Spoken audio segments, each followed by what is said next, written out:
Havo yetishmayapti. Bu xonada havo bor, lekin men nafas ololmayapman. U yana orqamda turibdi. Qaramayman. Agar qarasam, o'sha nursiz xira ko'zlarni ko'raman. O'sha ko'zlar meni yechintirib tashlayotgandek tuyuladi. Qadam tovushlarsiz.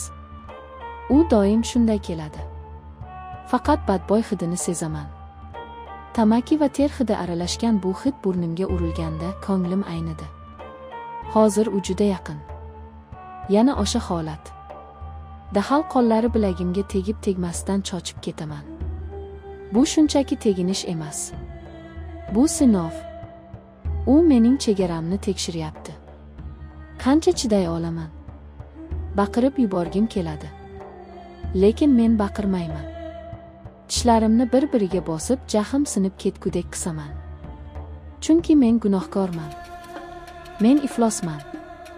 Hayolim yana 60 ga, o'sha begona xonadonga, oyimning mehmoni bilan bo'lgan kunlarga ketadi. O'shanda ham xuddi shunday jimlik edi.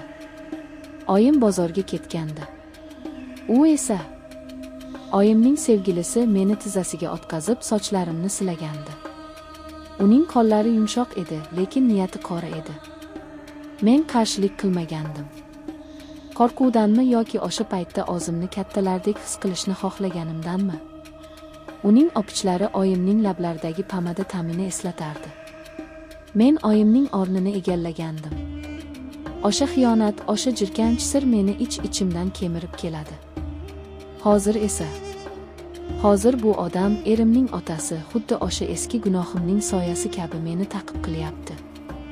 Uning barmog'i bilagimdan yuqoriga, tirsagim tomon sirg'alib o'tdi. Badanim muzlab qoldi, lekin ichimda olov yonardi. Nafrat olovi. U ataylab shunday qiladi. Go'yo tasodifan tekkandek, go'yo shunchaki yonimdan o'tayotgandek. Lekin tasodif bu qadar uzoq davom etmaydi. U qizim dedi past ovozda. Ovozida otalik mehri yo'q edi. Charchamadingmi? Bu savol emas. Bu taklif. Bu tahdid. Men javob bermadim. Ishimni davom ettirishga harakat qildim, lekin barmoqlarim menga bo'ysunmasdi. Uning qo'li endi yelkamga yaqinlashdi, u quchoqlamoqchi edi. Uning tanasi menga suyanib turardi. Bu yaqinlikdan ko'nglim aynirdi. Erim qayerda? U har doim kerak paytda yo'q bo'ladi. Yoki kor bo'lishni xohlaydi. Balki u ham biladi. Balki butun dunyo meni tomosha qilib ustimdan kulayotgandir. Mana onasining oynashiga kelin bo'lgan qiz endi qaynotasining o'yinchoqiga aylanmoqda deb pichirlashayotgandir. Qaynotamning qo'li belimga tushdi. Bu tasodif emas. Uning barmoqlari badanimga botib ketyapti. Men esa haykaldek qotib qolganman. Qochishim kerak. Lekin oyoqlarim yerga yopishib qolgan. Bu uy, bu muhit meni yutib yuborgan. Qo'rqma deb pichirladi u quloqimga. Uning lablari quloqimning yumshoq qismiga tegib ketdi. Bu teginishdan butun tanamni titroq bosdi. Qaynotamning ikkinchi qo'li ko'tarildi. U endi meni to'liq quchoqlamoqchi. Men uning yuragini tez urishini eshityapman. U hayajonlanyapti. Bu uni zavqlantiryapti. Mening jimligim, mening qotib qolganim unga ruxsatdek tuyulyapti. Birdan o'girildim. U kutmagandi. Ko'zlarimiz to'qnashdi. Uning ko'zlarida qo'rquv yo'q, faqat shahvat va o'ziga ishonch bor.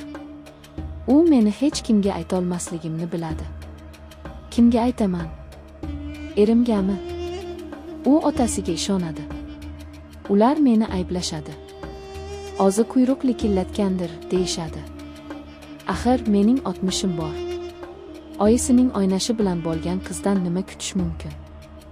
Nima qilyapsiz dedim, lekin ovozim o'zimga ham eshitilmadi.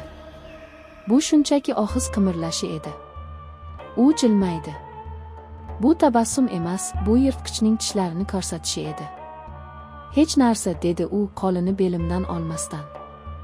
Barmoqlari yana harakatga tushdi, endi biroz pastroqqa siljidi.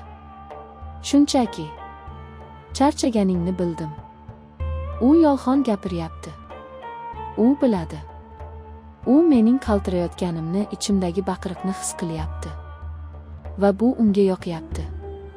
Qaynotamning yuzi yaqinlashdi. U o'pmoqchi. Xuddi o'shanda yoshligimda bo'lganidek.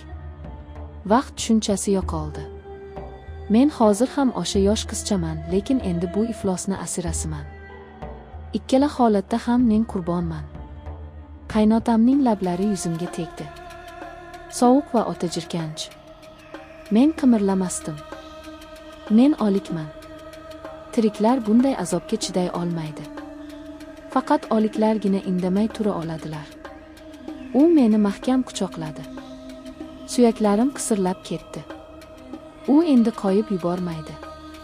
Uning nafasi mening nafasimga aralashib ketardi. Biz bitta iflos vujudga aylanib ketgandik. Yordam yo'q.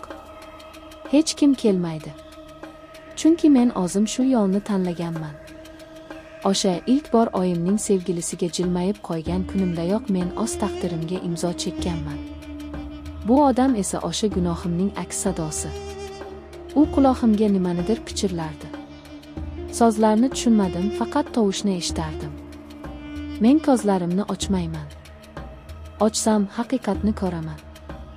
Haqiqat esa shuki, men bu jirkanch quchoqdan qochishni xohlamayapman. Chunki men balchiqqa botib bo'lganman.